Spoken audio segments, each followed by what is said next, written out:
Welcome to our Monday edition of In the Morning. I'm Jess King. And I'm Lily Caffrey-Levine. And we're here to break down a fairly busy weekend for the Marist Red Foxes. So this successful weekend for the Red Foxes started off with a men's and women's cross-country meet in Amherst, New York. That was the NCAA Regionals, and the men placed 17th overall while the women placed 12th. Further in that day, the men's and women's swim team had a meet versus Colgate, which happened in Poughkeepsie, New York. Both teams ranked a win. As for women's volleyball, it was a big weekend for them with a 3-1 win over Iona at home. They continued on the weekend on Saturday with a 3-0 sweep over Manhattan, where they honored their seniors Megan Fergus, Nikki DeSerpa, and Stephanie Stone on their senior day. Speaking of Saturday, it was a loss for both the football and basketball teams. The men's basketball team faced off against Fordham in Rose Hill, New York. That was a loss. The total score was 41-58. As for the football team, they faced off against Jacksonville, also in a senior day ceremony on Saturday day. And that was a double overtime loss, really disappointing for them. The score was 45-52. They were right there. The game ended with a fumble by Hunter Cobb, and we'll take a closer look at that game later in the segment. And we talked about the men's basketball loss, but as for the women, they beat Elon University 63-55 at home in Poughkeepsie this weekend. This comes as the second year in a row that Marist has beaten Elon by a pretty close margin. Hi, I'm Jess King, sitting here with the senior safety Jack Griffith on the Marist football team. We're looking ahead at the game against Jacksonville and then their last game against Valparaiso. So Jack, as a productive player on your defense, recording 6 tackles against Dayton and also a senior leader on the team, what do you think your team needs to focus on going into this game against Jacksonville? Well, they're a triple option team, Jess, so I think the biggest thing is we need to focus on stopping the run. That's something we've struggled with in the past few weeks, especially against Dayton. They had a really talented running back, and so does Jacksonville. Their quarterback, Calvin Turner, is a really good player. So I think we really need to focus on stopping the run and working our way from there, because that's the key to the game. So if we can stop that, we can have success in other areas as well. As a player on defense, who do you think can be a key player in this game to stop the run? Well, I think Grant Dixon's probably our best player against the run and pass. He has been a stud for us all year. He was preseason first team, and he'll probably be postseason first team. He is a great player, and he's one that will be able to stop down Calvin Turner because of his size and speed and strength. So Jack, any personal goals you'd like to achieve going into these last 2 games? I really just want to win, Jess. Like the last 2 weeks, like it's the opportunity to go out. We're not going to win our conference. We know that. So it's the last chance for our seniors to enjoy playing football, especially with each other and the other team, and just have fun and go out the right way. You know? So Jack, you mentioned it's your senior year, last one for you. Any plans for your 5th year? No, I'm not going to take my 5th year. I'm ready to graduate and move on with my life, but I enjoy playing football. It's going to be sad to go. I'm going to be emotional, but it's been a fun 4 years. So.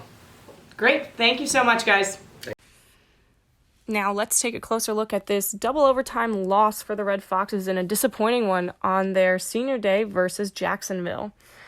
The first quarter started off pretty hot for the Red Foxes as they recorded quickly answered by Jacksonville's number 38, Garrett Nichols, as he recorded a 75-yard run down the field for a touchdown, making the score 7-7, as the extra point was good by Zachary Benwick. In the second quarter, things started heating up as Marist got a 80-yard run shortly into the second quarter. That run was by Hunter Cobb, who was one of the more productive offensive players for the Red Foxes this season, even though he's only a true freshman. The extra point was good by Luke Palladino. We'll skip ahead to the fourth quarter when things really got interesting. Luke Palladino recorded a 45-yard field goal, which was good and tied the teams up at 38-38, which sent them into overtime. First part of overtime was a quick one for Austin Day, Marist quarterback. He recorded a 5-yard rush for a touchdown, and obviously the Palladino kick was good, tying the teams up at 45-45 into double overtime for both teams. Double overtime started out hot for Zachary Benwick and Calvin Turner and Jacksonville. Calvin Turner recorded a 10-yard run for a touchdown, and Zachary Benwick's kick was good, throwing Jacksonville up 52-45.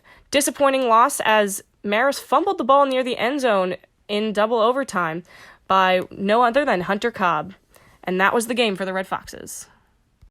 You know, Lily, you mentioned that it was a very successful weekend for the women's volleyball team going into the MAC tournament next weekend. So I want to take a closer look at their senior day win versus the Manhattan Jaspers. Let's take a look.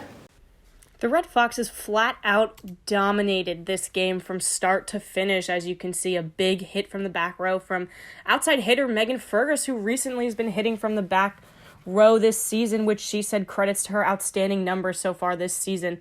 And there she goes again. The Jaspers were able to get a couple of really good looks in the beginning of this game, but unfortunately there was no stopping the offensive dominance from the Red Foxes. As you can see, Gabby Murray, who's had an outstanding rookie season here. And there you go with the Jaspers. Big block by Stephanie Stone, middle hitter, who was honored at Senior Day ceremony. And the Red Foxes take the sweep on Senior Day. Okay. Jess King here with Megan Fergus, the outside hitter senior on the Marist women's volleyball team. So Megan, you've definitely turned up the heat this season, ranking a career high of 28 kills so far, and that's opposed to last year's 18. What or who can be credited for this explosive playing that you've had this season? Definitely our new coaching staff. Last year we had fully different coaching staff, and this year Coach Sean Byron and Kelsey Leahy came in and kind of turned the program around, and they have just leveled up my playing. They've allowed me to play back row, which has given me the opportunity to take even more swings. So I think that with them coming in, that's why I was able to kind of level up. So has it kind of been a completely different coaching philosophy that you guys had, or a different approach to going up against games? So I think a little bit of both. Coach Sean is definitely more offensive minded than our other coach was. He was big on us killing 50% of balls at least. So with that mindset going into games, we just want to make sure that we are sticking to the scouting report and able to be efficient on our side of the net rather than giving them points and being able to kill at least 50% of the balls. So Megan, the MAC championships are coming up. What's kind of been motivating you and the team? We just want to win. We've been working so hard since preseason, and we think that if we go in and we play our best volleyball, we can go in and take it. So it's senior day on Saturday. What are your post-graduation plans?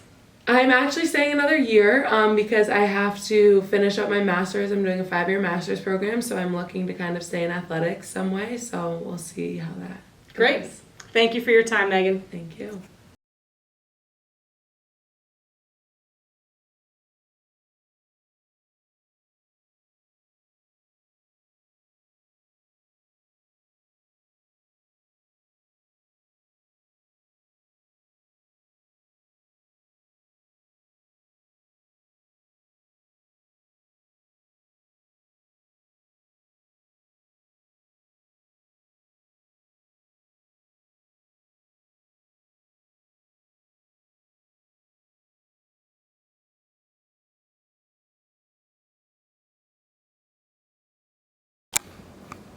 After the break, we're going to remember Shooter the Fox, the name of the Marist mascot now known as Frankie the Fox. The name was changed 2 years ago today.